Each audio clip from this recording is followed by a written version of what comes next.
موديل ال 911 تصميمه هادي جدا وبسيط، مش شرط كل النسخ القوية يكون تصميمها غاضب وحاد جدا، وده الطبيعي عند شركة بورشا. كل تصميماتها هادية وجميلة من زمان جدا، لكن تحت التصميم ده بيكون فيه إبداع ميكانيكي قادر يوريك الوش التاني من الموديل. وكل موديلات الشركة نفس الحكاية زي الكاريرا جي تي وال 918 سبايدر. بس سيبك من النسخ الستوك، أنا جايب لك نسخ تانية معدلة في الأداء والشكل بنسبة 100%. موديل ال 911 سواء الكلاسيك أو الحديث كله تعدل عليه، كله نزل عليه بروجكتات من حيث القوة والتصميم والأداء. طبعا يا راجل دول حطوا توين تيربو على الجي تي 3 ار اس آخر جيل. فخلينا نبدأ على السريع كده مع أول نسخة معدلة من ال 911 وهي من شركة منصوري. شركة منصوري معروفة بتعديلاتها القوية والمجنونة، تصميمات مختلف عليها لكن الأكيد إنها ملفتة جدا على موديلات زي الجي كلاس واللامبورجيني أوروس وأي سوبر كار أوروبي مشهورة. فعملوا موديل من ال 911 شايل اسم منصوري وهي ال 911 ايفو 900 تيربو اس. ولو سألت ليه مكتوب 900 فأحب أقول لك إن هم خلوها 900 حصان، اسطبل أحصنة ضعف القوة أكتر من 50% عن الستوك. هنا شركة منصوري عدلتها ووصلتها ل 900 حصان وعزم يكسر ال 1000 نيوتن متر علشان يتسارع في ثانيتين ونص، والتوب سبيد تقريبا 340 كيلو. ممكن تقول لي يعني هم 900 حصان هم اللي خلوها ثانيتين ونص؟ مع التيربو اس الستوك تسارعها من 0 ل 100 في ثانيتين ونص برضه. فأحب أقول لك إن الموديل ده أتقل من الستوك، وده بسبب الفرش الجلد اللي فيه والكيت اللي عليه متقل الموديل نفسه. الموديل لما منصوري نزلته كان باللون الاخضر، وواضح قد ايه هو عريض جدا، تحسها تمساح متحرك. اللون مخليها مختلفه جامد جدا عن العادي. والسبويلر اللي هو اكتيف ايرو هنا شكله عك شويه، لكنه اضافه شركه بورشا ما تقدرش توفرها لك ابدا. ولوجو منصوري كربون فايبر في كل حته فيها حرفيا. الداخليه غريبه جدا عن الشكل الكلاسيكي الهادي لل 911، ويمكن اغرب منظر هو سكوب الهواء اللي فوق السقف. كل اماكن العربيه ضافوا ليها قطع زياده حتى لو ملهاش وظيفه. وال 900 حصان دول عملوها عن طريق إضافة تربوهات أكبر في الحجم وتيون للمحرك وتبديل الأجزاء المتحركة بمعادن أقوى. لكن بالنسبة لنظام التربو بيكون هو الخاص بنسخ الستوك بتقنية الفي جي تي المتعدد أشكالها لممارة الهواء. فأنا متأكد إن مفيش شركة تقدر تقدم ليك تجربة أحسن من النسخة الستوك إلا لو هتيجي على عوامل تانية في سواقة العربية نفسها. فال 911 منصوري تتكلم عنها وتتفرج عليها، لكن غالبا لو جت فرصة صعب تشتريها. خلينا نغير ونروح لنسخة تانية بتكون نسخة رهيبة لأن صاحبها صاحب أشهر سلاسل الدريفت على اليوتيوب كله، وهو كين بلوك مع ال 911 هوني بيجاسوس. الموديل ده إبداع بمعنى الكلمة. ده بيكون موديل ال 911 ولكن النسخ القديمة الكلاسيك منه، وعليها وايد بادي مخليها عريضة جدا، تحسها نسخة السباقات زي الار اس ار. ولونها المميز الغريب جدا اللي عليها مخليها ملفتة جدا. هنا المحرك اللي كان متزودة بيه كان 6 سلندر بوكسر بسعة 4000 سي سي، فده يعتبر تقريبا نفس محرك الجي تي 3، لكن زودوا عليه بقى توين تيربو علشان يطلع ناتج 1400 حصان على دفع رباعي. الفكرة ان مكان المحرك ميد انجن مفيش حاجة اسمها 911 محركها خلفي وسطي، لكن هم تخيلوه وصمموا نسخة ملهاش زي ابدا. هوني بيجاسوس دي محركها بينفجر او بتوصل للانجن فيلر اكتر من مرة، لكن البروجكت نفسه بينجح في هدفه في الاخر، وهو كان عاملها علشان السلسلة بتاعته ويتسلق بيها البايك سبيك بسرعة مجنونة. ولو جيت بصيت على التصميم هتلاقيها وحش بعيون بريئة. الموديل ده خد شهرة كبيرة جدا زي بقية عربياته بعد وفاته. لو ركزت هتلاقي فيه سبويلر عملاق محطوط، ده لزوم الداون فورس الخرافي. والغريب اكتر ان في واحد زيه من قدام كمان. هنا الموديل ما يشبهش الموديل الاصلي في اي حاجة غير الملامح، غير كده كله متعدل، حتى المحرك ونظام الدفع نفسه. السبليتر الامامي اكبر من العربية كلها اساسا، والاكيد انها مخصصة بكاوتشات معينة عريضة جدا باينة من مكان فتحات الفندر. كين بلوك معروف بعربياته انها قوية جدا، فطبيعي يكون عنده نسخة زي دي من ال 911. وحقيقي هو بيجيب اخر الموديلات لما بتكون معاه. دي مش 800 ولا 900 حصان، بنتكلم على 1400 حصان. فالموضوع كان مجهز لأعلى مستوى انها تقطع سباق البايك سبيك بالشكل المثالي. هنا بنتكلم على كين بلوك وسلاح ال 911 المعدل ده، فعايز ايه تاني؟ فلو بتحب التعديلات اللي من النوع ده على ال 911 الكلاسيك فانت اكيد حافظ شكل شركة RWB،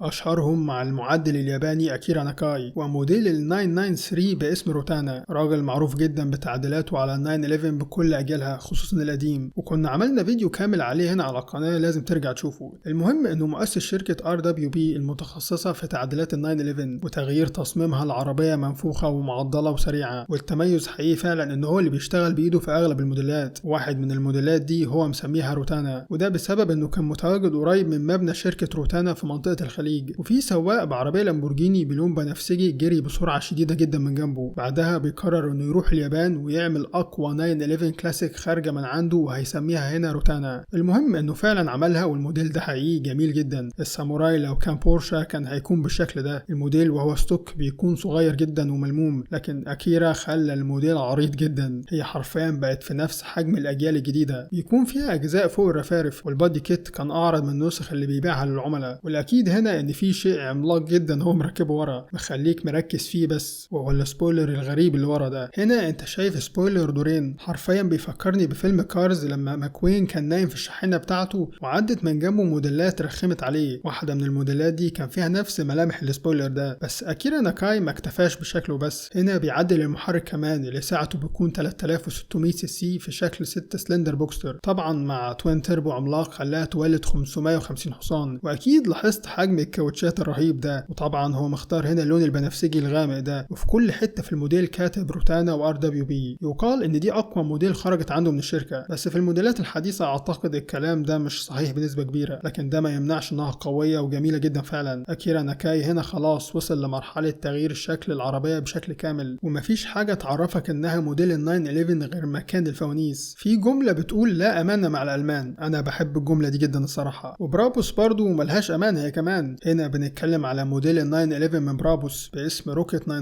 نفذوا صاروخ كعادتهم لكن مش من مرسيدس المره دي، 900 حصان من بورشا 911، ودي برضو نسخه التيربو اس. حقيقي مش عارف مين بيقلد مين، منصوري ولا برابوس، بس الاتنين جامدين جدا جدا. المهم ان الموديل ده نزل من فتره مش بعيده، فبيولد 900 حصان وعزم يكسر ال 1000 نيوتن، دي ارقام خرافيه، ودي تعتبر من اوائل الموديلات اللي تتعدل من برابوس خارج مرسيدس بعدد حصري 25 قطعه بس. في اجزاء كتير جدا طبعا فيها من الكربون فايبر، عندك فتحات التهويه في البادي عند الرفارف الاماميه، والموديل كله اصلا المقدمه هتلاقي فيها اماكن فتحات التهويه معموله هنا كمان من الكربون، وكذلك الديفيوزر اللي ورا كله هو كمان. لو جيت في الداخليه هتلاقي الجلد والالكانتارا بشغل برابوس، الطاره شايلين لوجو بورش وحاطين برابوس زي ما بيعملوا دايما مع مرسيدس. برابوس هنا حاطط اللمسه بتاعتهم، وملامح التربو اس ما اتدفنتش معاها، وانا اعتقد ان انت اكتر حاجه حبيتها في النسخه دي هي الكربون فايبر اللي في كل حته. لكن احب اقول لك ان في 911 اتعرضت على توب كارز كلها هي كمان كربون، عملوا نسخه من التربو اس كامله متكامله من الكربون فايبر، فول كربون كيت. هنا الموديل برضو نسخه من التربو اس. ومن ناحيه الاداء فهي ستوك 650 حصان، والتسارع بتاعها اللي هو الخارق اساسا للموديل 2.5 ثانية.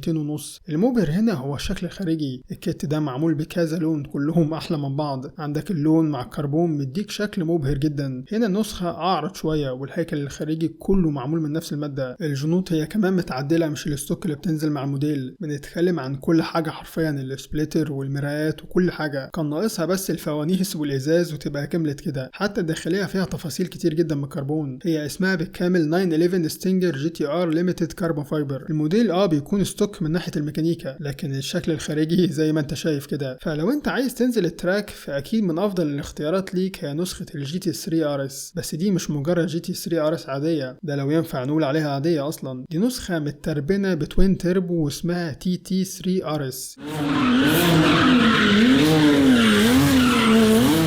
واللي عدلها يوتيوبر اسمه مونداي، وبرضه ظهرت في قناة شمي. المهم ان الموديل ده اتزود باتنين توين تيربو، حاجة قوية جدا. هي الحكاية بدأت لما صاحبها شاف النسخة العادية في ايفنت، بس لما اشتراها كانت ب 570 حصان، فبيقرر ان ده مش كفاية، وهنا بيوصلها لأكتر من 1000 حصان. طبعا حاجة مجنونة جدا ان يكون في 1000 حصان على جي تي 3 ار اس، او خلينا نقول بقى تي تي 3 ار اس، الاتنين تي دي ترمز للتوين تيربو. المهم ان الموديل مصبوغ باللون الاسود بالكامل، لكن عليها رسومات والوان تانية كتير. الالوان عشوائيه مش احسن حاجه برضو، بس كويسه جدا. لو جيت بصيت من ورا هتلاقي مواسير التوين تيربو واضحه جدا، وصاحبها بيقول ان اعلى ضغط للتيربو في العالم على 911 هي بتاعته. رقم ال1000 حصان ده كبير جدا على اي حاجه بتتحرك اصلا، وبالذات على وزنها، واكيد مستخدم الكربون فايبر في كل حته علشان يقلل الوزن برضو. الفيديو اللي هو نزله تعريف للموديل ده لوحده رهيب اساسا، في اللقطه بيظهر بيها وهو بيدرفت وبيجري بيها، وواضح قد ايه هي سريعه جدا جدا. وطول الفيديو بيحكي لك هو ليه اشتراها وما اشتراش الجي تي 2 ار اس، وكلام كتير عن الموديل زي تفاصيلها وقوتها. المميز في موديلات بورشه اكيد هو الفتيس البي دي كي، قوي جدا ويقدر يتحمل قوه عاليه وكذا لونش كنترول ورا بعض. هو الموديل اساسا قوي جدا، فما بالك بقى لما يتعدل ويكون بالشكل ده. الاكيد ان موديلات ال 911 مش محتاجه التعديل المبالغ فيه ده، لان ساعات القوه دي بتديك العكس، مش بتديك الاحساس المطلوب زي ما انت فاكر، وده بسبب عوامل الوزن الزياده او استخدام تربوهات كبيره مديه وزن اكبر وحراره كبيره هي كمان. بس برضه ده ما يمنعش ان النسخ المتعدله المتعدلة دي جميلة جدا ومبهرة في نفس الوقت، وفعلا تحب تشوف حاجة زي كده على أرض الواقع. وطالما الكاش والإمكانيات والتخيل موجود فليه لأ فعلا. لو عجبك الفيديو ده اكتب لنا إيه أكتر موديل تاني حابب نعمل عليه نفس فكرة الفيديو ده، يكون موديل ليه تعديلات فعلا مجنونة ومعروفة ومشهورة. سلام.